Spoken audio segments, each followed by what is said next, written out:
Good morning mga ka-gentle pigs. Makikita nyo to, I'm back again. Medyo sinisipag tayo muli mag-vlog. So makikita nyo itong gulong natin. Diretso na kagad tayo. Wala nang pabagal-bagal pa. Ito, alam nyo ba yung kulay na yan? Tapal yan eh. Ito, nangungulit itong aking alagang pusa eh. Yan. Alam nyo ba yung tapal na yung mga ka-gentle pigs? Siguro isang gabi na to. Mukhang effective naman eh sa mga yan, nililik test natin. Mahirap lang kasi talagang mag-vlog ng nag-experiment ka pa eh. Pero ito sa mga ito kasi napako ito, kukunin natin yung pako. Kunin natin yung pako.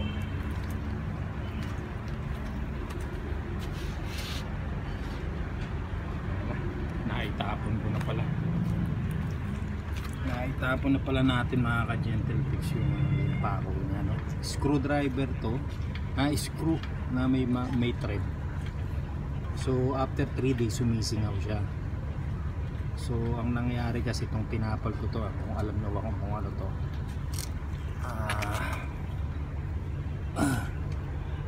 yung tsinelas na sirang tsinelas, yung pinagpatungan.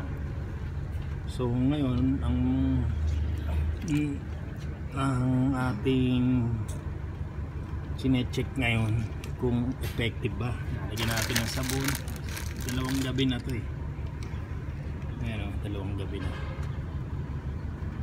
Pero sinusukat natin sa gauge natin, okay naman siya, hindi sumisingaw.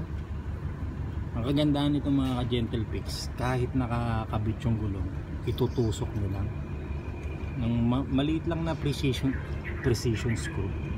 Ayan o, okay naman siya eh. Ayan o.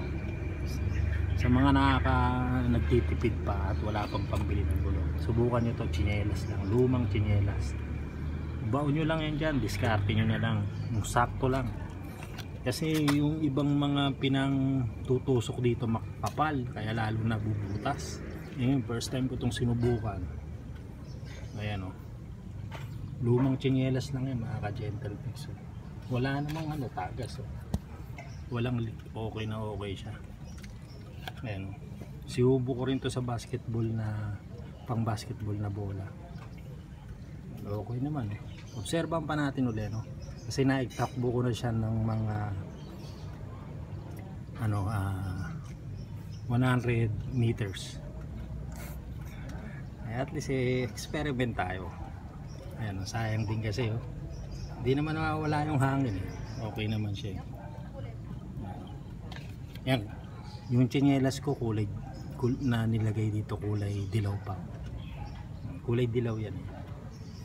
So tingnan natin at kung tatagal pa to. Basta shinare ko lang sa inyo, lumang tsinelas lang yan, ginamitan lang natin ng precision screw na pang baon. So okay naman siya. So yun lang mga ka-gentle pigs ang ating share ngayon. Lumang tsinelas lang, pwede pang tapal sa ating mga gulong. Salamat muli mga ka-gentle pigs. Bye bye.